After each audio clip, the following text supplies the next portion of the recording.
السلام عليكم ورحمة الله. مساء الفل، مساء الجمال، مساء كل حاجة حلوة على مشتركين قناة كوتو عبا. النهارده إن شاء الله في فيديو جديد عن تحبيس الحمام. في كام نقطة كده قبل ما نخش نحبس الحمام، وهي أساسيات اللي هو الحمام يحفظ البيبان بتاعته. يعني بمعنى إيه؟ بمعنى اللي أنا مربي الزغاليل كنت في بداية تربيتها بربيهم في مسطبة. بعد ما بربيهم في مسطره ببتدي اللي هو انا عن نفسي، انا بتكلم بقى عن نفسي، وانت عايز تعمل بكده والله اعمل بكده، مش عايز تعمل بكده والله هو كل واحد وهي الغوايه. يعني الغيه عامه فوق في قلب النش ده كل واحد بدماغه. يعني هو اي حد في الدنيا سواق غيته، ما ينفعش انت فاهم اسوق بدماغ حد تاني، ما ينفعش حد يقول لي اعمل كده اعمل، لا هي بيبقى الفكره، هو النش بيبقى عامه واحد، بس انت ليك لمسات دي بتاعتك انت الشخصيه، في غاوي حريف عن واحد، بتبقى القصه كده. انا لما باجي مثلا اقطف زغاليل وافطمها، او كنت مثلا باجي ابتدي اللي انا اطلعها فوق، ببتدي اللي انا مثلا احط، مثلا لو كان عندي مسطبه، ما عنديش مسطبه عندي بابين، ببتدي اللي انا احط 3 4 زغاليل في قلب الباب لوحده. طيب بعد ما الزغاليل اللي هي بتبتدي بتطلع وبتنزل، اول ما الزغلول اللي احس اللي هو مسك نفسه، اللي هو حتى قبل ما يكتم، يعني هو لو الزغلول شال نفسه بقى يطلع وبينزل، انا بسكن كل فرد حمام في باب. يعني ايه بتسكن كل فرد حمام في باب؟ يعني الزغلول بهيئ له الباب بتاعه منذ الصغر بتاعه، يعني مكلفه طنجره المسقه بتاعته، بيجي بيتحبس كل فرد حمام في قلب الباب بتاعه. طب انا في اخوات ما اعرفهمش من بعضهم، يعني في حمام الطبيعي بيبقوا مثلا مربي 2 استراليات، بيبقوا 2 شبه بعضهم قوي، في 2 حلايبه بيبقوا شبه بعضهم، في 2 عبايسه ممكن انا يعني ايه ما اعرفهمش، ممكن اتلخبط بينهم. القصه دي في ابسط حاجه، يعني في قلب اي سوق في دبل، اللي هي دبل كليبسات، بتبقى دبل بلاستيك كده، هو عباره عن ارقام، في ارقام بتبدا من 1 لغايه 100، في من اول 100 لغايه وانت طالع، دي بتبقى ارقام. هي العلبه قد كده، مش عارف والله، هي ما بتكملش الدبله البلاستيك دي، ما بتكملش سعرها، بيبقى جنيه.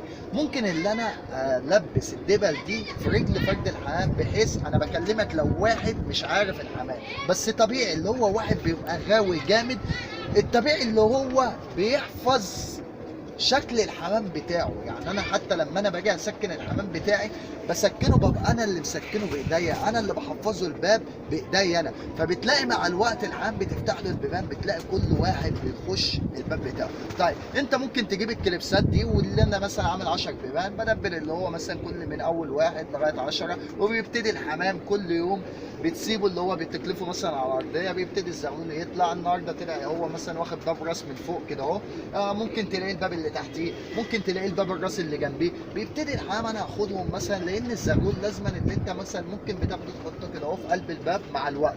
لكن لما بيبقى فرد حمام كبير اوريك احنا بنعمل ايه مع الكبير، لكن منذ الصغر اللي انت بتعمله، ممكن اللي انا باخدهم من على الارضيه بحبس كل فرد حمام، لان دبلته بتبقى اللي هي الارقام بتاعت البيبان بتاعتي. دي كانت طريقه مبسطه كده. فانا اقول لك انا بعمل ايه في الحمام ده. تعال كده،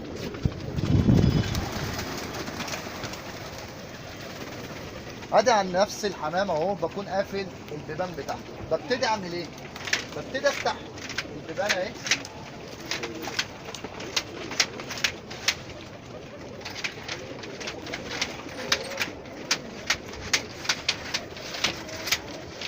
بص ادي اهو فرد الحمام ايه، اول ما فتحت له الباب دخل.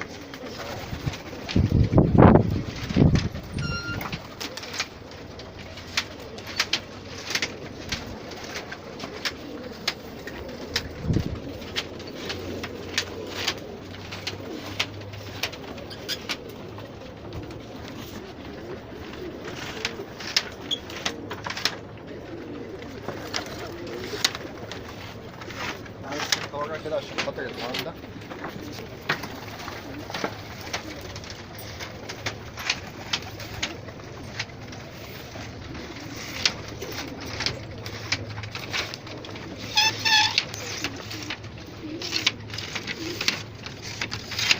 بس بفتح البيبان بتاعتهم بقى، وابتدي اللي انا اعمل ايه، بقوم بعمليه اللي هو خلاص ده معاك كلفتك اهو، بقلب لهم المكالك بتاعتهم.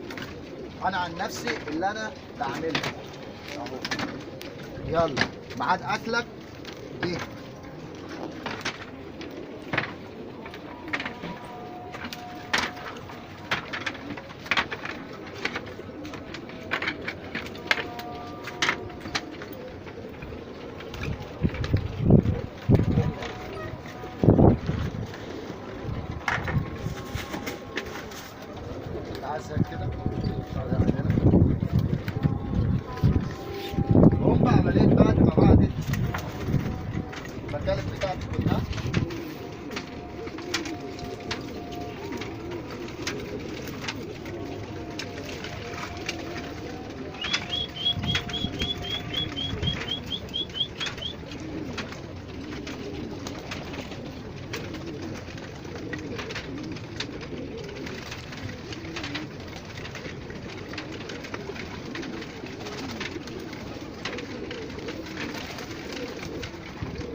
ابتدى بقى اللي هو ايه يخش اهو البيبان تحت، يقدروا يخشوا ويطلعوا لان انا واقف في قلب الارضيه. لكن اللي انا بعمله بقلب لهم المكالب بتاعتهم، بيبتدي اهو لو طلعت لهم بره الغيه خالص تعال كده زكا، هيبتدي الحمام بقى ايه ينزل، كل فرد حمام ينزل على الباب بتاعه. انا لما بكون مثلا في قلب الغيه من غير ما اصور ولا اي حاجه، الفرد الحمام اللي بيخش الباب بتاعه لازما اكلفه، يعني هو دخل قضم بابه خلاص يتكلف. طب لو ما دخلش بابه مش هتتكلف غير لما تخش الباب بتاعك، لكن هتفضل قاعد على الارضيه خلاص مش هاكلك غير لما تطلع الباب. طيب في حمام جديد لسه عايزين نحفظه الباب، انت فاهمني ازاي؟ هاجي مثلا بشد شبكه الامراء من بالليل وبخلي فرد الحمام ده تحت الشبكه، ممكن اللي هو يحفظ الباب بتاعه، او ممكن طريقه تانية عشان خاطر الحمام بتاعي ما يبص، لو انا عامل شويه ديكور او عشان خاطر ما يشخورش ان هو في فرد حمام على الارضيه وكده، ببتدي اللي هو مثلا ايه بشرق له الباب بتاعه، يعني ما بقفلهوش لغايه الاخر، بسيبه له موارب كده شويه اللي هو بحيث اللي هو يطلع دماغه ويكتشف المكان بتاعه. لكن غير كده انت فاهم انا ما بسيبش اللي هو الحمام كده اهو اللي انا لازما كل فرد حمام بايديا ادخله، لا خلاص الحمام فهم اللي هو الحمام الكبير خلاص كل فرد حمام في قلب الباب بتاعه يطلع، لان ده ميعاد كلفتك ميعاد اكلك. لكن غير كده هتفضل قاعد على الارض مش هكلفك غير لما تطلع الباب بتاعك. طيب في اتنين انت فاهم شكل بعضهم وانا مش مدبل وعايز اعرفهم من بعضهم، فبسيبهم على الارضيه لغايه ما اللي هو كل فرد حمام يطرق الباب بتاعه. لكن اكبر غلط اللي انت، لان في ناس بتعمل ايه بتخلي الحمام كل يوم في باب غريب، يعني كل يوم في باب شكل. لا انت خلاص سكنت الحمام بتاعك، حفظت البيبان بتاعتك الحمام، يبقى هو يفضل طول عمره طول حياته في قلب الباب ده لغايه بقى ما يموت، لغايه ما يتضرب منك القصه دي. لكن ما تفضلش تنقل فرد الحمام من باب لباب والقصه دي. وكده كده فرد الحمام اللي هو بيبقى واخد الباب بتاعه بيبقى مسيطر في قلب الباب بتاعه. وممكن طريقه تانية، في اتنين بيضربوا في بعض، بطلع فرد الحمام الغريب اهو انت فاهم بطلعه بايديا وخلاص بقفل على التاني مره مع الوقت، فبيبتدي اللي هو لا ده خلاص مش بابي، ادام اللي انا بطلع منه على طول من غير ما ترد كده اهو، فالباب ده مش بتاعي. ببتدي اللي انا ايه اطلع واشوف الباب بتاعي. يعني كان في، لو انت كنت جايبها في اللقطه اللي فاتت دي، كان عنبر شقافه وتحتيه المرقع. المرقع عشان بابه خلاص هم اهو الحمام بقى ادي اهو بابه اللي فوق.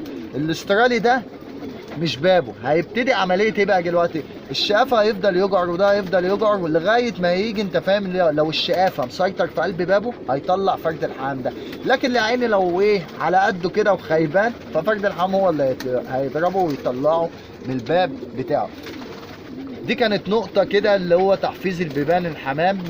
لازما انت فاهم خلاص ادام الحمام بقى عليه ريش ولا القصة دي، مفيش حاجة اسمها كلفة على الأرضية، مفيش كلفة على الساق. كل فرد حمام يخش في قلب الباب بتاعه يبقى كلفته في قلب الباب بتاعه.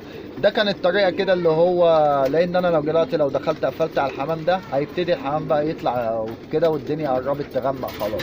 فانا ده كان فيديو مبسط كده، وبنسيبهم خالص لغايه ما كلهم يحبسوا كده، وبشد شبكه الامراء بيبتدي الحمام اللي انا خلاص دخل بيبانه بقفل عليه. وحتى الحمام اللي ما بيبقاش حافظ بيبانه جامد، مع الوقت اللي انا لما بقفل البيبان بيبقى هو الباب ده اللي قدامه هو الباب ده بتاعه، فبيبتدي اللي هو يطلع الباب ده وبيبتدي اللي هو خلاص حفظ الباب بتاعه ما بينزلش منه.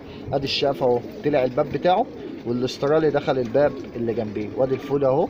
وابتدى الحمام بقى دلوقتي ايه كل فرد حمام دخل الباب بتاعه، اللي الباب مش بتاعه بينزل بيكتشف الباب بتاعه، بيبتدي بعمليه كده اهو.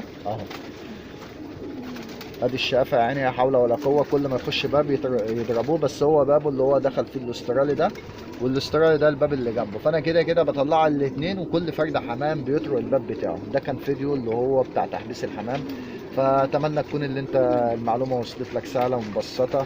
فان شاء الله انتظرونا من جديد لجديد. كان معكم كوتو ادم، والسلام عليكم ورحمه الله.